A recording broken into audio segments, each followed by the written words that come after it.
কিছু জায়গা আছে যেখানে গেলে মনে হয় জীবনটা যেন থেমে গেছে।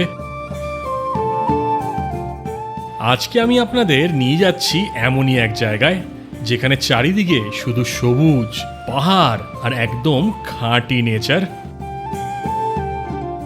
শহরের কোনো শব্দ নেই, স্ট্রেস নেই, আছে শুধু শান্তি। আর এই জায়গাটা শুধু সুন্দর না, মনের ওপর একটা আলাদা এফেক্ট ফেলবে এই জায়গাটা। একবার এলে বারবার ফিরে আসতে ইচ্ছে করবে।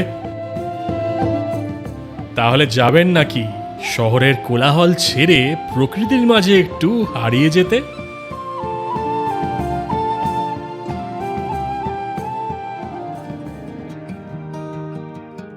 আগের ভিডিওতে আপনাদের নিয়ে গেছিলাম জোয়াইয়ের কিছু দারুণ সুন্দর ওয়াটারফলস দেখতে, আর সেই এপিসোডটা ছিল আমার মেঘালয় ট্রিপের one of the favourite episodes. তাই সেটা না দেখে থাকলে নিশ্চয়ই একবার চেক করে নেবেন। জোয়াই থেকে বেরোনোর পর এবার যাওয়ার পালা কিয়াম গ্রামের দিকে। আর এই কিয়াম গ্রাম খুব ইউনিক একটা লোকেশন। সব কিছু বলছি আপনাদের, কিন্তু এখন যেহেতু সন্ধে নেমে এসছে তাই তাড়াতাড়ি গাড়িতে উঠে পড়ে এবার যাওয়া যাক।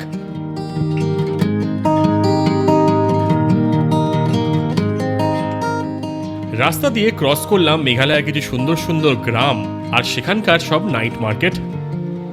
রাস্তায় কোনো খাওয়ার দোকান পাইনি, তাই যখন শিলংয়ে ঢুকলাম দেখলাম কয়েকটা খাওয়ার দোকানই খোলা আছে। তাই সেখান থেকে টুকটাক ডিনার সেরে নিয়ে ডিরেক্টলি পৌঁছে গেলাম কিয়ামে। এই আমরা এখন একটা খাওয়ার দোকানে খুঁজে পেয়েছি, মানে খাওয়ার দোকান পেয়েছি, সেখানে খেয়ে দিয়ে নিচ্ছি টুকটাক। এখানে একটা লোকাল দোকান, একদম স্মিথ। মানে আমরা এখন শিলংয়ে ঢুকে গেছি। তো শিলং থেকে আমরা যাব, এই যে আমাদের গাড়ি, আর এটা হচ্ছে এখানকার মার্কেট। দেখুন শিলং স্ট্রেট চলে যাচ্ছে, আর স্মিথ থেকে আমরা কিন্তু বাঁদিকে টার্ন নিয়ে নেবো মফলংয়ের দিকে। প্রচুর ট্রাক, এখন প্রচুর ট্রাক রাস্তায়। টুকটাক এইদিকে দোকান খোলা আছে। এই জায়গাটা একটু জ্যাম জমাট। সময় হয়ে গেছে 9:30, এখন আমরা ঢুকতে পারিনি সত্যি বলতে। আর এই দোকানটা আপনি যদি স্মিথের এদিকে থাকেন বা যে জোয়াই থেকে যান মফলাং সাইডে, তাহলে কিন্তু the Naga plate and fast food আর তারপরে জোবেল্লা কিচেন এগুলো আছে। এইটা হচ্ছে খোলা আছে। আর এই দেখুন মার্কেট, রাতের কন্ডিশন কীরকম। বাবা আসছে গুটি পায়। কি গো, ঠান্ডা আছে, বেশ ঠান্ডা। ঠান্ডার মধ্যে গরম গরম খাওয়ার বেশ ভালোই লাগছিল। দামও কম আর কোয়ান্টিটিও বেশ ভালো ছিল। খাওয়া দাওয়া সেরে মনে আনন্দ নিয়ে পৌঁছে গেলাম কিয়ামে। আর এটাই হচ্ছে আমাদের কিয়াম ট্রাভেলার্স নেস্ট। ছোট্ট সুন্দর একটা কটেজ, জায়গাটা কম হলেও বেশ ছিমছাম। আর জিনিসপত্র ছড়ানোর আগে আপনাদের ঘরটা আর ওয়াশরুমটাও দেখিয়ে দিচ্ছি। সকালবেলায় উঠে আরও ডিটেলে দেখাবো, কারণ আজকে প্রচণ্ড টায়ার্ড হয়ে গেছি। তাই আজকের মতন good night from Kiyam travellers nest.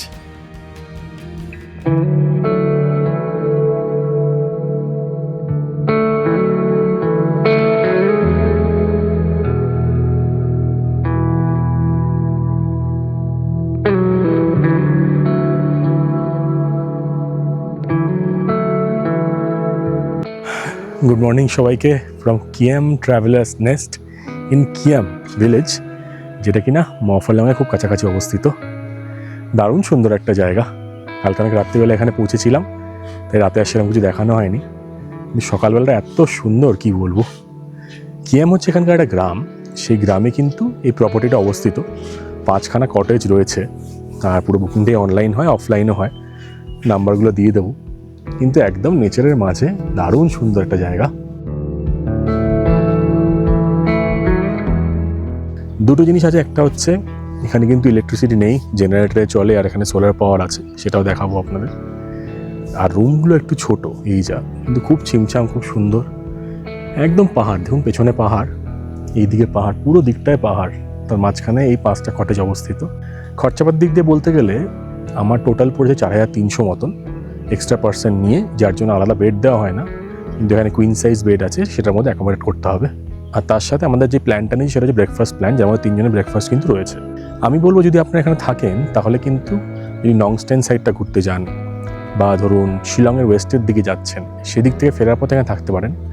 অথবা আপনারা যদি মসিনরাম বা চেরাপুঞ্জি এক্সপ্লোর করতে যাচ্ছেন তার আগে কিন্তু এখানে থেকে যেতে পারেন, এটা কিন্তু ভালো অপশান। এই গ্রামের মানুষজনই এই প্রপার্টিটা চালান, বেশ সুন্দর। পারলে একটু হেঁটে আসবো, কিএম গ্রামটা আপনাকে দেখাবো। কিন্তু জায়গাটা সত্যিই বেশ ভালো, ভালো লাগছে।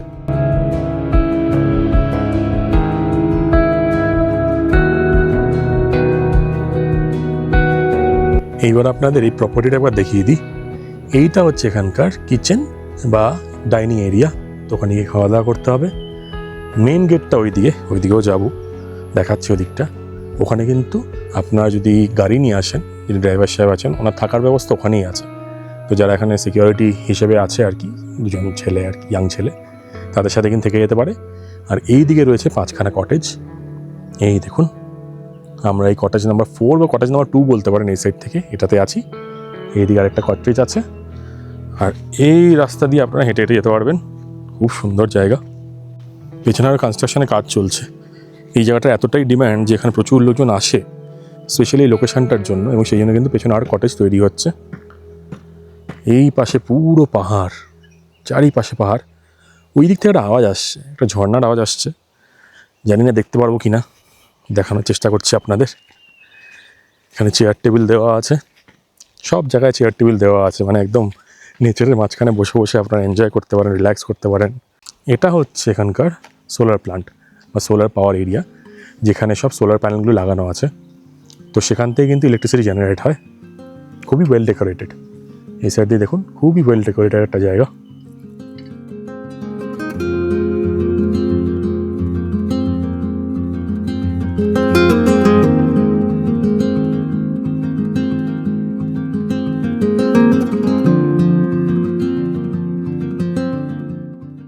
পুরো জায়গাটা একটা ওয়েল ডিফাইন্ড ওয়াকিং পাথ আছে। মানে আপনারা যে মেন গেট দিয়ে ঢুকছেন, তারপরেই কিন্তু এই জায়গা দিয়ে হেঁটে হেঁটে ঘুরে বেড়াতে পারেন। সব জায়গায় রয়েছে গাছ, দেখুন ফুলের গাছ, সুন্দর সব ফুলের গাছ। যদিও কটেজগুলো আমি বলবো মেনটেন্যান্স একটু ভালো হতে পারতো, তবে এখানকার যেহেতু লোকাল লোক, এরা তো অত ডিটেলসে জানে না। আস্তে আস্তে হয়তো বেসড অন ফিডব্যাক এগুলো ইমপ্রুভমেন্ট হবে। আর এই হচ্ছে এন্ট্রান্স। এখানে গরু ঘাস খেয়ে যাচ্ছে।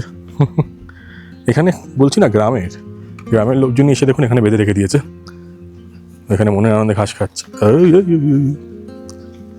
এখানে বাধা আছে একে। আর এইটা হচ্ছে এখানকার পার্কিং। এখানে গাড়ি রাখার ব্যবস্থা। এখানে গণেশদা গাড়ি রেখেছে। তো আপনারা কিন্তু যদি গাড়ি নিয়ে আসেন, এখানে কিন্তু রাখার ব্যবস্থাও আছে। এখানে 3-4টে গাড়ি ইজিলি এটে যাবে। মর্নিং কখন উঠলে? তাই? বাহ, ঘুরে এসছো, ভালো করেছো। গ্রামটা পাশেই গো, কাছেই গ্রামটা। এই গ্রামটা না? ও আচ্ছা, মানে আমরা যে রাস্তা দিয়েছি ওইদিকে না, এই দিকটায়।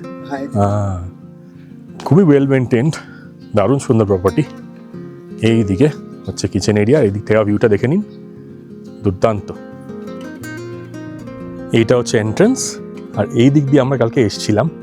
মেন রোড থেকে ধরুন 500 মিটার 700 মিটার ভেতর দিকে ঢুকে আসতে হয়। আর এই দিকে যে রাস্তাটা, এই রাস্তাটা হচ্ছে কিয়াম গ্রামে যাওয়ার। এই গ্রামের মানুষজনই কিন্তু এই জায়গাটাকে মেনটেন করে। দেখুন একবার কত রকম কাল্টিভেশন হচ্ছে। আমাদের টাইমিংগুলো একটু গন্ডগোল, একটু হেকটিক ট্রিপ হয়ে যাচ্ছিল। নইলে এই জায়গাটা কিন্তু আপনারা এসে জাস্ট স্টে করুন, কোথাও যাওয়ার দরকার নেই, কিছু করার নেই। একদম পারফেক্ট নেচারের মাঝখানে এসে সারাদিনটা এনজয় করুন। এখানে সকাল বিকেল রাত সব রকম সময় আলাদা আলাদা ফ্লেভার। হেঁটে হেঁটে একটু যাচ্ছি গ্রামের দিকে।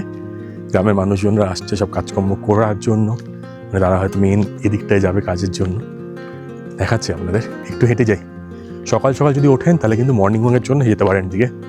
কোনো মানুষের চিল্লামিল্লি নেই, গাড়ির আওয়াজ নেই, কিচ্ছু নেই। এই সাইডে মনে হচ্ছে গ্রামটা, মনে হচ্ছে विलेज इस साइड है।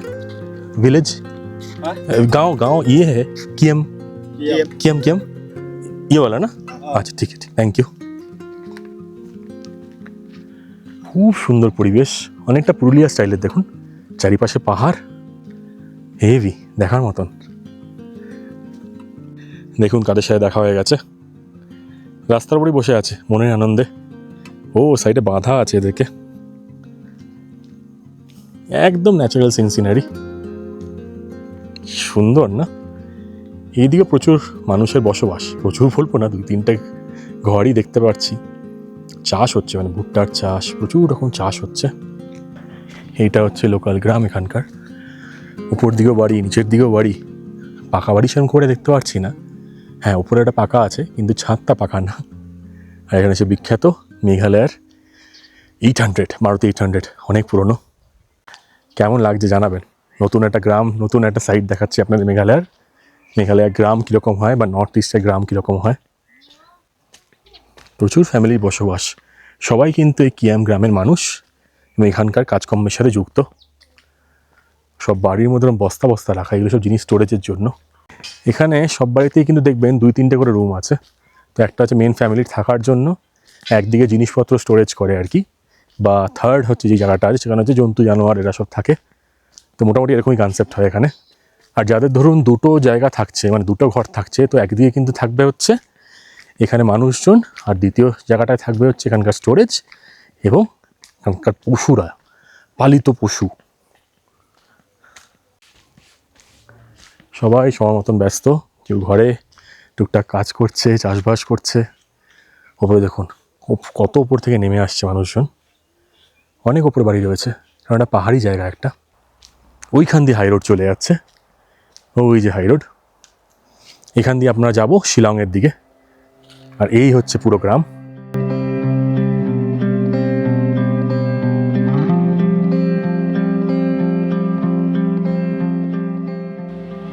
কিয়াম গ্রাম মেঘালয়ার ইস্ট খাসি হিলস জেলায় অবস্থিত একটা ছোট্ট, শান্ত ও অফবিট গ্রাম। এটি মফলাংয়ের কাছে এবং শিলং থেকে মাত্র 28 কিলোমিটার দূরে অবস্থিত। কিয়াম গ্রাম কিন্তু একটা স্পেশাল লোকেশনে অবস্থিত, একদম অফবিট আর শান্ত পরিবেশ রয়েছে এখানে। এখানে ভিড় নেই, ট্যুরিস্টও কম, একদম নিরিবিলি প্রকৃতির মাঝে সময় কাটানোর জন্য একদম পারফেক্ট জায়গা। খাসি পাহাড়ের ঢেউ খেলানো সবুজ, কুয়াশা আর খোলা আকাশ, একদম পোস্টকার্ডের মতন ভিউ দেখতে পেয়ে যাবেন এইখানে। আর এই জায়গাটা যেহেতু মফলাং সিক্রেট ফরেস্টের কাছেই অবস্থিত, তাই আপনাদের হাতে সময় থাকলে সেখান থেকেও কিন্তু ঘুরে আসতে পারেন। মফলাং সিক্রেট ফরেস্ট বিখ্যাত প্রাচীন খাসি সংস্কৃতি ও রহস্যময় জঙ্গলের জন্য। কিয়াম গ্রামে যদি স্টে করতে চান আর মেঘালয়ের অপূর্ব সুন্দর গ্রাম এক্সপিরিয়েন্স করতে চান, তাহলে আপনারা এখানে ডে ট্রিপও করতে পারেন, অথবা আপনারা এখানে যে রিসোর্টটা অ্যাভেলেবেল আছে কিয়াম ট্রাভেলার্স নেস্ট, যেখানে আমরা রয়েছি, সেখানে কিন্তু স্টেও করতে পারেন। তবে কটা জিনিস বলে রাখি, এখানে কিন্তু আলাদা করে কোনো নাইট লাইফ নেই, খুব বেশি অ্যাক্টিভিটিও পাবেন না, আর লাক্সারি রিসোর্ট সেটাও কিন্তু এখানে নেই। এইগুলো কিসের গাছ বলুন তো আপনারা, দেখে বলতে পারেন নাকি? এইগুলো কিন্তু মেন বসতি তার থেকে একটু বাইরের দিকে, এখানেও কিন্তু কাল্টিভেশন হচ্ছে। আর এক দিদি এখন আসছেন, গ্রামের দিকে যাচ্ছেন। এই সাইডটা পুরো পাহাড়, পুরো সবুজ পাহাড়। আর কিয়াম যে ট্রাভেলার্স নেস্টটা আছে সেখানে কিন্তু কোনো আলাদা বাড়ি করতে দেওয়া হয়নি, খালি ওখানে ট্রাভেলার্স নেস্টটাই আছে। ওইদিকে আবার হেঁটে হেঁটে যাচ্ছি, অনেকটা হাঁটলাম, আপনাদের হেঁটে হেঁটে গ্রামটা দেখালাম। কিন্তু এবার যাই, ভাইদের বলি খাবারটা দিতে, কারণ আমাদের যে প্যাকেজটা আছে সেটার মধ্যে কমপ্লিমেন্টারি ব্রেকফাস্টও আছে। তো সেটাকে সিপি প্ল্যান বলে মোস্ট প্রবাবলি। আর এখানে আরেকটা প্ল্যান আপনারা নিতে পারেন, সেটা হচ্ছে লাঞ্চ বা ডিনার, তো সেটার জন্য খরচাটা আরেকটু বেশি। এই জায়গাটা পুরো সবুজ, মিডিয়া দেখুন পুরো সবুজ। চাইলে আপনার ওই যে পথগুলো আছে বা রাস্তাগুলো আছে সেগুলো দিয়ে হেঁটে হেঁটে পাহাড়ের উপরেও যেতে পারেন ওদিকটায়। হেভি। দিদি যাচ্ছে এখন বাড়ির দিকে মোস্ট প্রবাবলি, এরপর কাজে বেরোবে আবার। কোথা থেকে বুকিং করবেন সেই সাইটটা আর নাম্বারটা আপনাকে দিয়ে দেবো। অফলাইন বুকিং করে আমার মনে হচ্ছে একটু সস্তা হয়েছে, আমার অনলাইন রেটটা আরেকটু বেশি দেখাচ্ছিল। খুব শান্ত, আমি হাঁটছি, আমার হাঁটার আওয়াজ পাওয়া যাচ্ছে, এতটাই শান্ত জায়গা।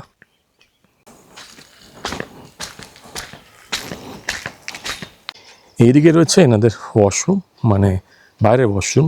যারা ধরুন ওখানে ড্রাইভার্স এরিয়াতে আছে তারা এই ওয়াশরুমটা ইউজ করতে পারে। আর ওখানে রয়েছে জেনারেটর। এখানে ভাইদের থাকার জায়গা, তো ওইদিকেও থাকার জায়গা আছে, এইদিকেও থাকার জায়গা আছে, মানে যারা এখানে কাজকর্ম করে। তো পুরোটাই কিন্তু এই গ্রামের লোকজনই চালান।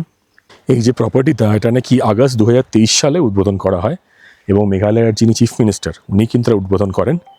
কনসেপ্ট এটা অন্যরকম। রুরাল ডেভেলপমেন্ট কর্পোরেশন যেটা আছে তাদের আন্ডারে কিন্তু এটা রয়েছে। এবং কিয়াম যে গ্রাম রয়েছে, KYIEM, যে আশপাশে যে গ্রামটা, খুব ছোট্ট একটা গ্রাম মফলাংয়ের কাছে, তো সেখানকার লোকজনই কিন্তু এখানে কাজ করে, এগুলো মেনটেন করছে, পুরোটাই তাদের আন্ডারে দেওয়া আছে। তো সেই জন্য কিন্তু কনসেপ্টটা একটু অন্যরকম, মানে rural development plus eco tourism টাইপের কনসেপ্ট এটা। এদিকে কিছু কাল্টিভেশন হচ্ছে নাকি কেন, এই রিসোর্টটায় ঘুরে ঘুরেই আপনাদের পুরো টাইম কেটে যাবে, এত সুন্দর একটা জায়গা। ওইদিকে সব কাল্টিভেশন হচ্ছে, এইদিকে পুরো ক্ষেত, আর এখানে নতুন কনস্ট্রাকশনের কাজ হচ্ছে। Only in the farming. Only farming? Yes. Okay. So you also like manage this property? Yeah. Okay. And how many people are there in this village, approx?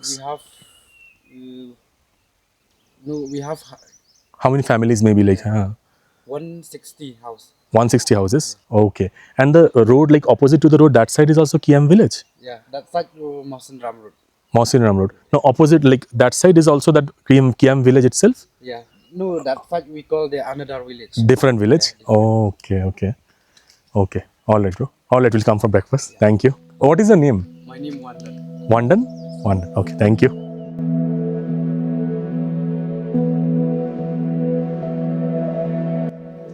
এই যে প্রপার্টিগুলো দেখছেন বা কটেজগুলো, এইখানে কিন্তু এক ধরনের কায়দা করা আছে, মানে এখানে কিন্তু সূর্যের আলো আসবে, এটাকে ঢেকে দেওয়া যায়, তাহলে কিন্তু সেটা বন্ধ হয়ে যাবে।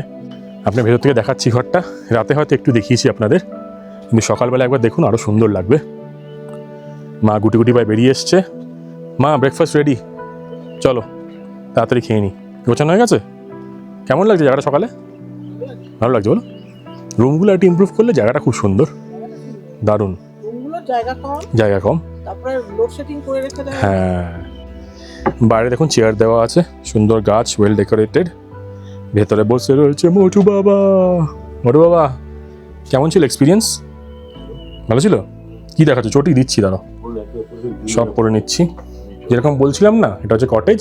এই কটেজের ওপরে দেখুন এগুলো জানলা, এই জানলাগুলো কিন্তু এগুলো খুলে দিলে, মানে এখানে গ্লাস রয়েছে কিন্তু এখান দিয়ে আলো আসবে।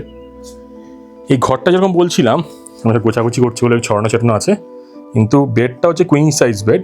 আমরা 3 জন কষ্ট করে ম্যানেজ করে নিয়েছি, তো 3 জন অ্যাডাল্ট হয়ে যেতে পারে। ওদিকে একটা ছোট্ট ওয়ার্ড্রপ আছে, চেয়ার, ছোটো ছোটো টেবিল দেওয়া আছে, কিন্তু জায়গা কিন্তু খুব কম। মানে এই ট্রলিটা কিন্তু নিচে খোলা যাচ্ছে না বলে ওপরে নিয়ে খুলছি। ওইদিকে রয়েছে ওয়াশরুম, ওয়াশরুমে গিজার রয়েছে, এক্সস্ট রয়েছে, এখানে শাওয়ার রয়েছে, সব কিছুই ভালো। রুমের সাইজটা একটু বড় হলে আরও ভালো হতো।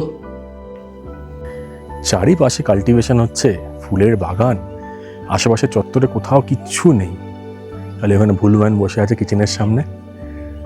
হেভি। রাত্রিবেলা এত সুন্দর তারা দেখতে পাওয়া যাচ্ছিল, কিন্তু আবার মেঘ হয়ে গেল, তারপর আর কিছুই দেখা গেল না, এই শুয়ে পড়লাম। কিন্তু এই জায়গাটা যদি ভালো করে এনজয় করতে হয়, বা যে টাকাটা দিচ্ছেন সেটা একটু প্রিমিয়াম সাইডেই বলতে পারেন, তাহলে কিন্তু সকাল সকাল আসুন। মানে এখানে চেক ইন টাইম আমি যতদূর জানি এক্স্যাক্ট আমি তলায় দিয়ে দেবো যে 12টা নাগাদ, 12টা-1টা নাগাদ। তো সকালে যখন আলো থাকবে তার মাঝখানে চলে আসুন, তাহলে সকালের ফিলটা পেয়ে যাবেন। রাতেও এখানে সুন্দর ব্যাপার। ব্রেকফাস্টকে আপনার জানাবো যে খাওয়ার কোয়ালিটি কীরকম। তো ওভারঅল লোকেশান হিসেবে খুব ভালো, কিন্তু হ্যাঁ, সব রকম ফ্যাসিলিটিস পাবেন না। এইবার যাচ্ছি ব্রেকফাস্ট করতে। ব্রেকফাস্ট করার জায়গাটা কিন্তু খুব একটা দূরে না, একদম কাছেই। এইদিকে যে প্রপার্টিগুলো রয়েছে বা কটেজগুলো, এদিক দিয়ে হেঁটে উঠে আসতে পারেন, বা খাওয়ার জায়গা। বাইরে রয়েছে ওয়াশ বেসিন, তো এখানে হাত মুখ ধুয়ে নিতে পারবেন। ধুয়ে নিয়ে ভেতর দিকে ঢুকে পড়ুন। বাহ,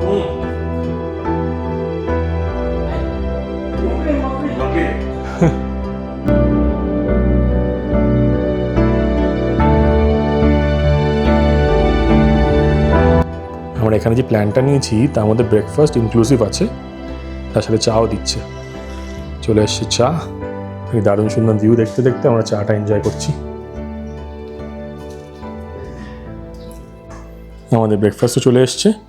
আজকে রয়েছে হচ্ছে পুরি আর সবজি, আর সাথে কি দিয়েছে, আচার দিয়েছে একটু, আর স্যালাড দিয়েছে, মানে পেঁয়াজ দিয়েছে।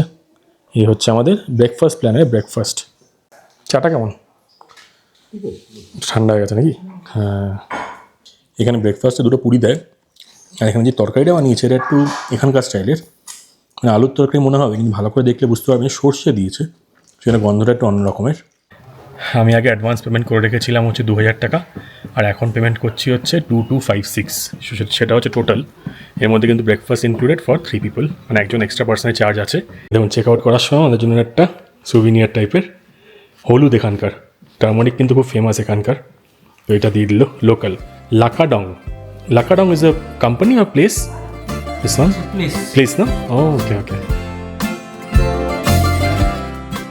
ব্রেকফাস্ট করে আমরা বেরিয়ে পড়লাম কিয়াম ট্রাভেলার্স নেস্ট থেকে, কারণ আজকে আমাদের অনেকটা রাস্তা কভার করে পৌঁছাতে হবে গুয়াহাটি এয়ারপোর্টে। ইউজুয়ালি আপনারা যখন মেঘালয়ার থেকে গুয়াহাটির দিকে যাবেন তখন শিলং হয়ে উমরই হয়ে কিন্তু রাস্তা ধরে যেতে পারেন, কিন্তু আমরা মৈরাং হয়ে যাচ্ছিলাম। এই রাস্তাটা খুবই সিনিক, দারুণ সুন্দর গ্রিন কাভার, অপূর্ব সুন্দর ফরেস্ট, গ্রাম, আরও অনেক কিছু আছে।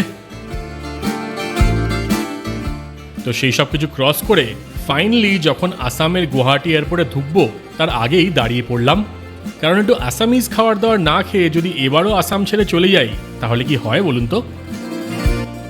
চলে আসলাম আমার লোকাল ধাবাতে, একদম লোকাল একটা আসামিজ ফুড জয়েন্ট।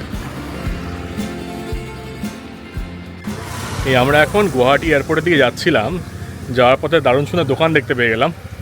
তাহলে দাঁড়িয়ে একটু খেয়ে নিই দুপুরের লোকাল খাবার, একদম এখানে আসামের লোকাল দোকান থেকে খেয়ে নিই।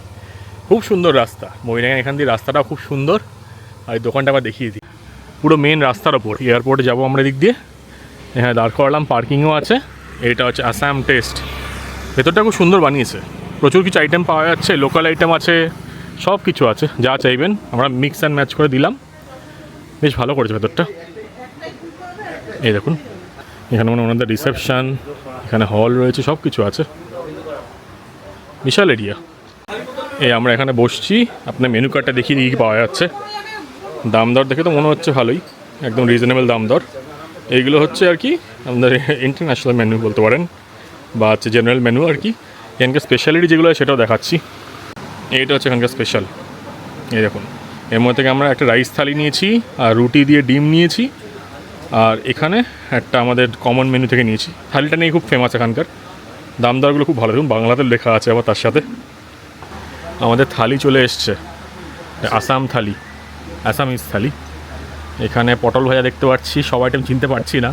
উচ্ছে দেখতে পাচ্ছি, ওদিকে ডাল, ওইদিকে ওটা বেগুন মনে হচ্ছে, এটা শাক রয়েছে দু রকমের, এইদিকে কুমড়োর কিছু একটা, এটা বরবটি, উচ্ছে বুঝতে পেরেছি। এটা কি এইগুলো বুঝতে পারছি না। এগুলো হচ্ছে পিকেল, এখানকার চাটনি। বেশ ইউনিক থালিটা, তাই ট্রাই করে দেখবো। আর এইদিকে হচ্ছে বাবা নিয়েছে হচ্ছে রুটি আর আন্ডা কারি, আর এখানে হচ্ছে এগ ফ্রাইড রাইস, তাই তো? এগ ফ্রাইড রাইস আর বোনলেস চিলি চিকেন, বেশ সুন্দর। খাওয়া যাক। গণেশ দা ওদিকে থালি নিয়েছে, আর খাওয়া শুরু করি। কেমন খাচ্ছ বাবা ডিম? মা কেমন? এটা অন্য ধরনের বলো। আমি শাক খাই না, তাও শাক খেয়ে নিলাম। এই চাটনিটা বেশ ঝাল ঝাল, ভালো, বেশ লাল লাল ঝাল ঝাল চাটনি। এই আলুটা তো বেশ ভালো খেতে, মানে সব রকম ফ্লেভার পাওয়া যাচ্ছে, একটু একটু করে নিয়ে ভেঙে খান। মা কেমন খেলে? ভালো করে কম দামে বেশ সুন্দর খাওয়া, বলো ভালো, বেশ। প্রচুর পেট ভরে গেছে। হ্যাঁ পেট মানে ফেটে যায় মনে হচ্ছে। মানে 80 টাকার থালি না, 80 টাকার থালি, তার মধ্যে জিনিসপত্র এক্সট্রা দিয়ে যাচ্ছে, এটা কিন্তু বেশ ভালো। এইসব দিয়ে বলি সম্ভব। তো এই জায়গা দিয়ে গেলে কিন্তু ঘুরে যেতে পারে, আমার লোকাল ধাবা, ভালো বেশ। খাওয়া দাওয়া শেষ করে গাড়িতে উঠে পড়লাম আর এগিয়ে চললাম গুয়াহাটি এয়ারপোর্টের দিকে। আর তার সাথেই আজকের ভিডিওটাও এখানেই শেষ করছি। এটাই ছিল মেঘালয় সিরিজের লাস্ট এপিসোড, আর আশা করি গোটা সিরিজটাই আপনাদের খুব ভালো লেগেছে। খুব তাড়াতাড়ি ফিরে আসবো নতুন আরেকটা এক্সাইটিং ট্রাভেল সিরিজ নিয়ে। টিল দেন আপনারা সকলে ভালো থাকবেন আর ঘুরতে থাকবেন, কারণ মনে রাখবেন জীবন কিন্তু একটাই।